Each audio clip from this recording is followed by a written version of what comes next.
Hey everyone, welcome back to the channel. Before we dive into tonight's story, if you're new here or you've been watching without subscribing, now's the time. Hit that subscribe button because you're about to experience one of the most mind-bending alternate timelines in Naruto history. And trust me, you don't want to miss what's coming next. We upload these deep dives regularly, and your subscription directly supports the content you love. All right, let's get comfortable, dim those lights, and let me take you on a journey through a reality that would have changed absolutely everything. And hey, drop a comment below telling me who your favorite Uchiha clan member is. I'm curious to see if Itachi still dominates or if you've got a dark horse pick. Now, let's begin. Imagine this. October 10th, the Nine Tails is rampaging through Konohagakure, and the fourth Hokage Minato Namikaze is preparing to seal the beast inside his newborn son. But in this timeline, something different happens. As Minato and Kushina lie dying, their final words aren't just pleas for the village to see Naruto as a hero. Instead, in their final moments, they entrust their son to someone specific. Fugaku Uchiha, the head of the Uchiha clan and the Konoha military police force, steps forward. Perhaps out of respect for Minato, perhaps seeing an opportunity, or perhaps genuinely moved by compassion, Fugaku makes a decision that will reshape the entire shinobi world. He takes the infant Naruto, the Jinchuriki of the Nine Tails, and brings him into the Uchiha compound. From this single moment, everything we know about Naruto's story splinters into something completely unrecognizable yet absolutely fascinating. The first thing you need to understand is that Naruto's childhood would be the polar opposite of what we saw in the original timeline. Instead of growing up alone in a small apartment, eating expired ramen and being shunned by the entire village, Naruto would be raised within one of the most prestigious clans in Konoha's history. Picture young Naruto, maybe 3 or 4 years old, sitting at a traditional low table in the Uchiha compound, surrounded by the clan's dark wooden architecture and the family crests adorning the walls. Mikoto Uchiha, Sasuke's mother, would likely take on a maternal role, and suddenly, Naruto has something he desperately craved in the original story: a family. But here's where it gets interesting. The Uchiha clan isn't exactly known for their warm and fuzzy parenting style. They value strength, discipline, and excellence above almost everything else. So while Naruto gains a family, he also inherits the crushing expectations and the political complexity that comes with being an Uchiha. Let's talk about his relationship with Sasuke, because this is where the entire foundation of the original series gets completely demolished and rebuilt. In the canon timeline, Naruto and Sasuke were rivals, two sides of the same coin, one the dead last, and the other the prodigy. But in this timeline, they're brothers, not by blood, but by upbringing. And in the Uchiha clan, that bond would be forged in fire. Imagine them training together from the time they could walk. Sasuke, the biological son of the clan head, and Naruto, the adopted brother carrying the Nine Tails. The dynamic between them would be fascinating. Sasuke might actually have less pressure on him because Naruto's presence would draw attention and expectations. Or, alternatively, Sasuke might feel even more pressure to prove himself against his brother who carries a literal tailed beast. Either way, the rivalry between them wouldn't be born from Naruto's need to prove himself to someone who seems to have everything. Instead, it would be a brotherly competition, pushed by Fugaku, who would absolutely leverage both boys to strengthen the clan's position in the village. Now let's address the massive elephant in the room, the Uchiha clan massacre. This is the event that defined Sasuke's entire character, and in this timeline, it would define Naruto's as well. But here's the question that makes this scenario so complex. Would the massacre even happen? Think about it. One of the major reasons the Uchiha clan was planning a coup was because they felt marginalized and suspected by the village leadership, especially after the Nine Tails attack. They were blamed, pushed to the outskirts of the village, and excluded from power. But now, the Uchiha clan is raising the Nine Tails Jinchuriki. That changes the political calculus entirely. The village leadership, particularly Danzo and the third Hokage, would have to tread much more carefully. You can't just wipe out the clan that's raising and controlling access to your village's ultimate weapon. Naruto's presence in the Uchiha compound might actually be the thing that prevents the massacre, or at the very least, significantly delays it. But let's say for the sake of this story that the tensions still escalate. Maybe Danzo, paranoid as ever, sees Naruto being raised by the Uchiha as even more reason to eliminate them. He might think that the Uchiha are grooming the Jinchuriki to be loyal to the clan rather than the village, which in his twisted logic justifies the massacre even more. So, the night comes. Itachi, who in this timeline would have known Naruto as his younger brother figure, receives his mission from Danzo: kill everyone except Sasuke. But now there's a complication. What does Itachi do about Naruto? Does he try to kill the Nine Tails Jinchuriki, knowing it could release the beast and destroy the village he's trying to protect? Does he leave Naruto alive, creating a massive loose end that could expose the truth? Or does he try to put Naruto under a genjutsu, maybe even using Tsukuyomi to make him forget or to implant false memories? The possibilities here are endless, but let's go with the most narratively compelling option. Itachi spares both Sasuke and Naruto, but uses his Mangekyo, Sharingan, to make Naruto believe that he too is an Uchiha survivor, perhaps even implanting false memories of awakening, a Sharingan he doesn't actually have. Imagine Naruto waking up the morning after the massacre, surrounded by the bodies of the only family he's ever known. The trauma would be absolutely shattering. But unlike Sasuke, who internalizes his pain and becomes cold and obsessed with revenge, Naruto's personality might drive him in a different direction.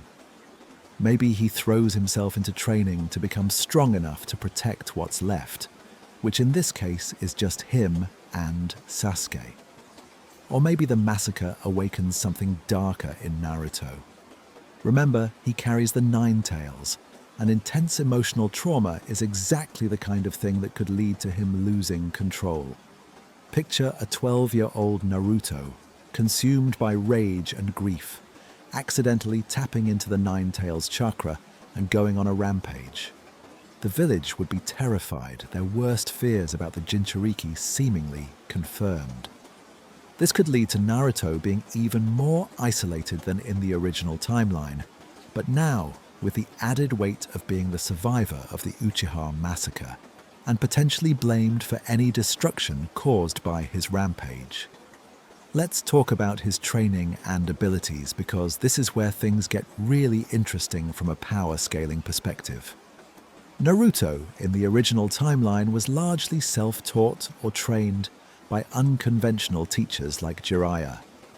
His fighting style was wild, unpredictable, and relied heavily on his massive chakra reserves and the Nine Tails. But an Uchiha-raised Naruto would have access to entirely different knowledge and techniques.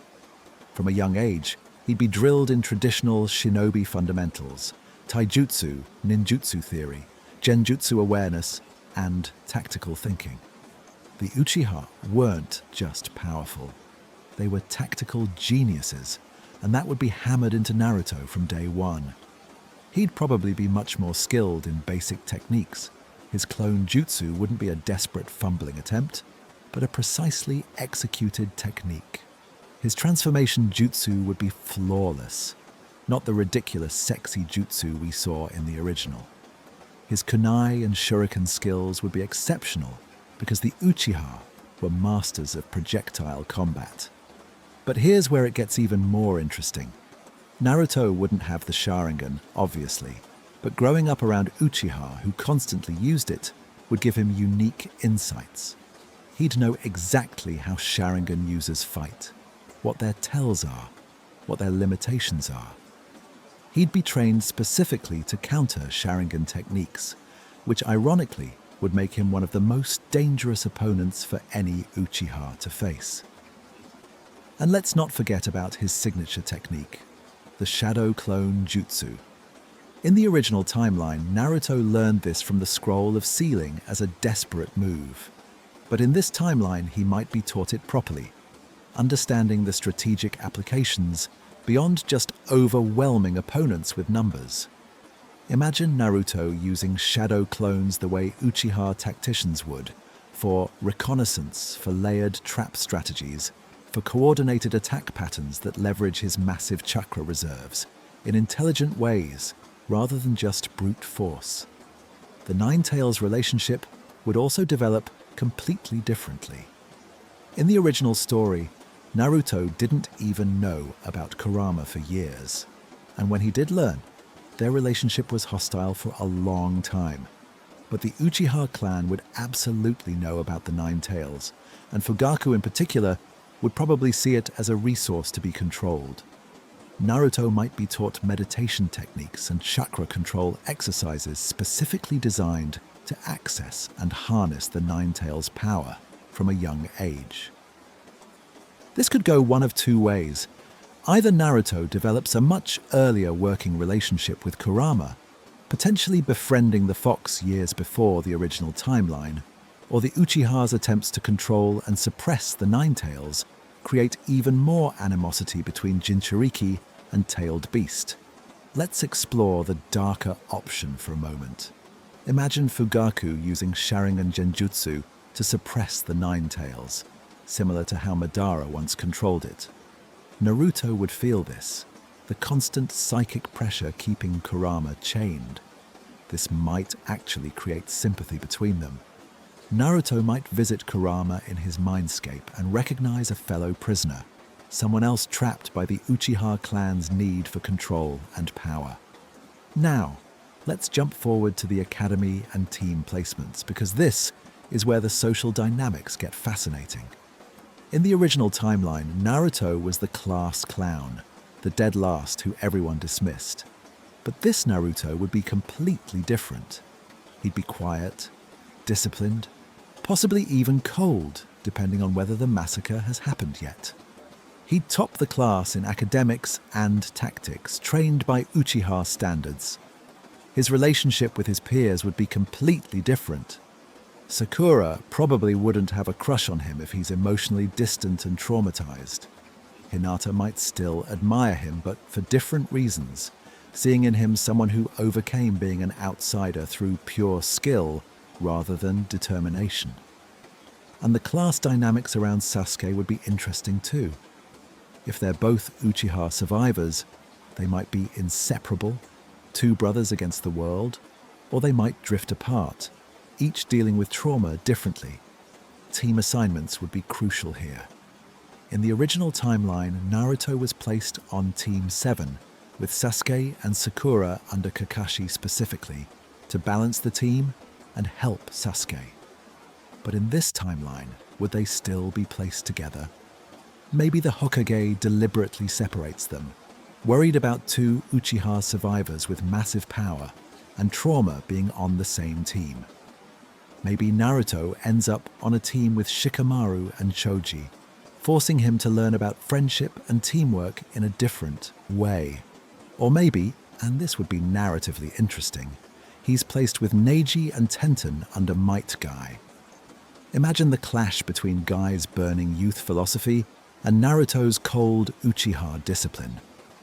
Guy might be exactly what this Naruto needs, someone to crack through his emotional walls and remind him that being a shinobi isn't just about power and revenge. The dynamic between Naruto and Neji would be particularly compelling. Two people trapped by their circumstances, one by his clan's fate and the other by being a survivor of his clan's destruction. Let's talk about the Chunin exams, because this is where Naruto in the original timeline really started to shine. But this version of Naruto would approach the exams completely differently. The written test would be easy for him, trained in Uchiha intelligence-gathering techniques. The Forest of Death would showcase his tactical abilities rather than his brute force. And the tournament brackets would be fascinating. If Naruto is fighting with Uchiha techniques and philosophy, his match against Neji becomes less about proving destiny wrong through determination and more about tactical superiority. His fight against Kiba wouldn't involve fart jokes. It would be a systematic dismantling.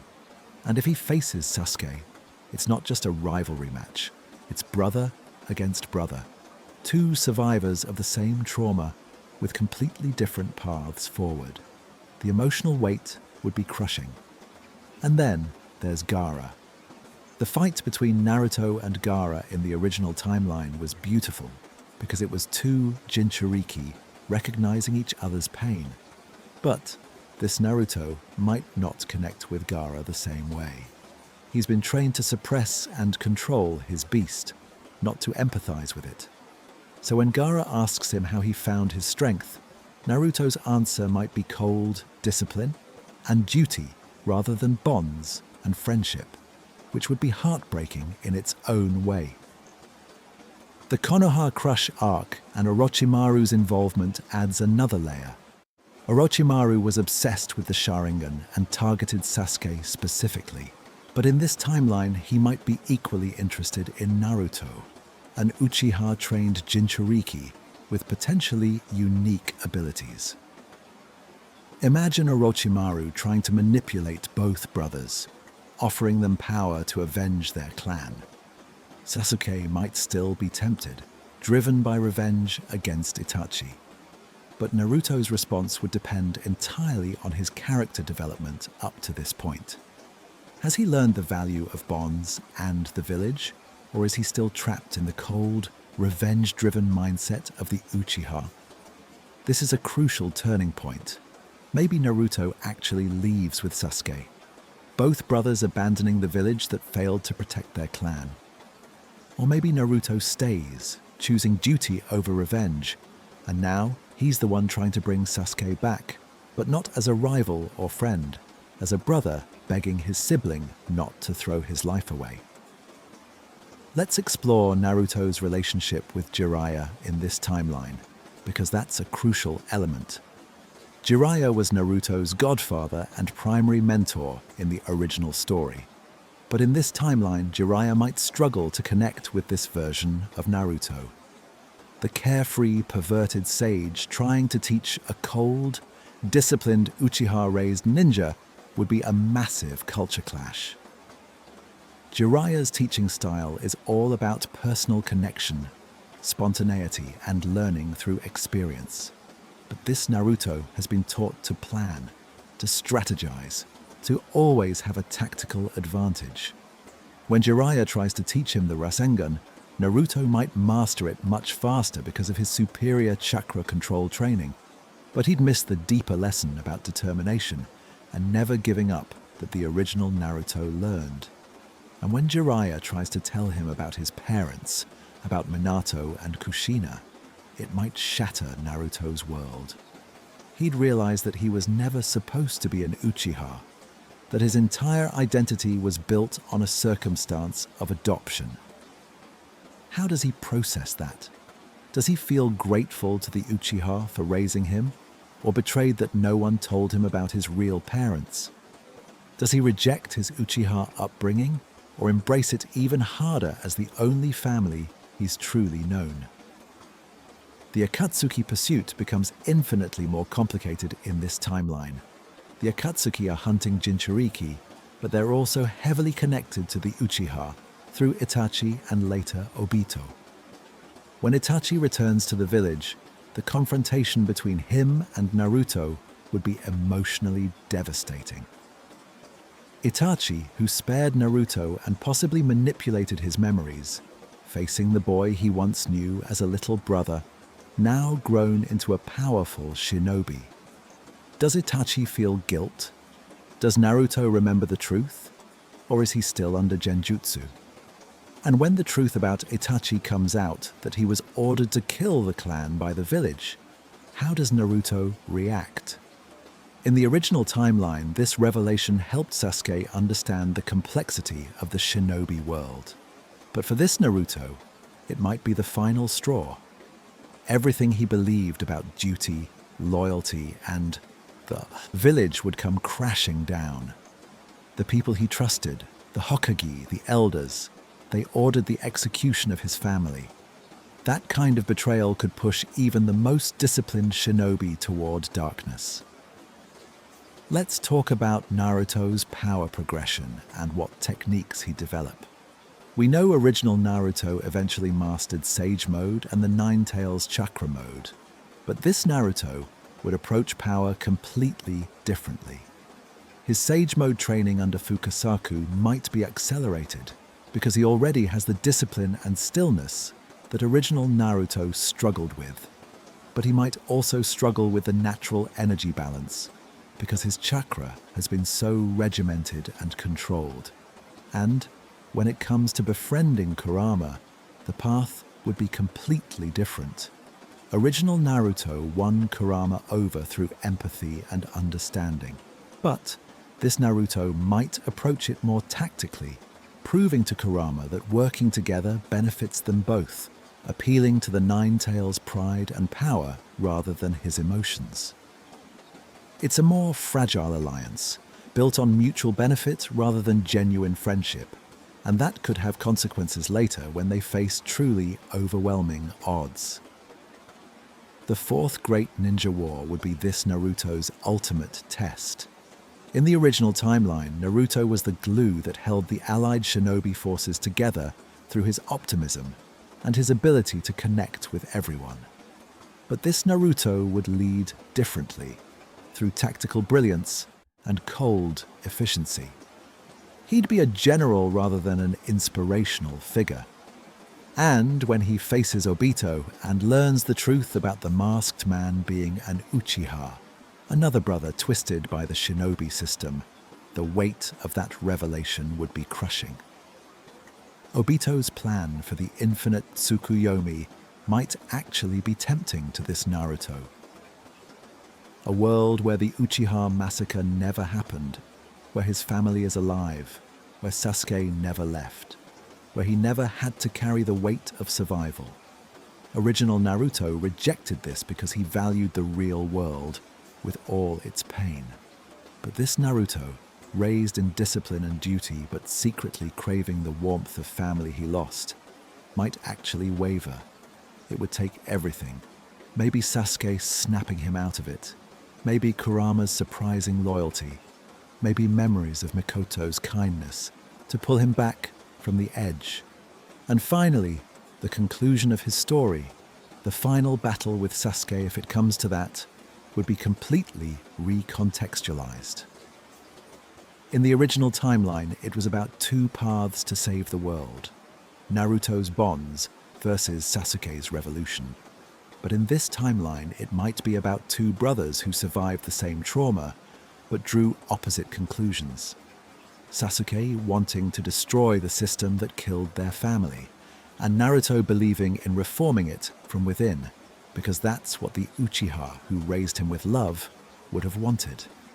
The fight wouldn't just be about ideology, it would be about family, about two people who lost everything asking each other how to move forward. And when they finally reconcile, beaten and broken, it wouldn't be through a fist bump of mutual respect between rivals. It would be two brothers embracing, crying for the family they lost and the bond they almost destroyed. That's the emotional core this alternate timeline builds toward. Not the power of friendship between rivals, but the unbreakable bond of brotherhood forged in tragedy and tested by opposing philosophies about how to honor those they lost. This Naruto's journey wouldn't be about proving everyone wrong who doubted him. It would be about finding his own identity separate from the expectations of being an Uchiha, a Jinchuriki, and the son of a Hokage, and ultimately choosing to forge his own path that honors all three while being constrained by none. That's the story of Naruto Uzumaki, raised by the Uchiha clan, a tale of identity, family, trauma, and the eternal question of whether we're defined by those who raise us or by the choices we make when we finally understand who we really are. Thanks for watching, and I'll see you in the next one.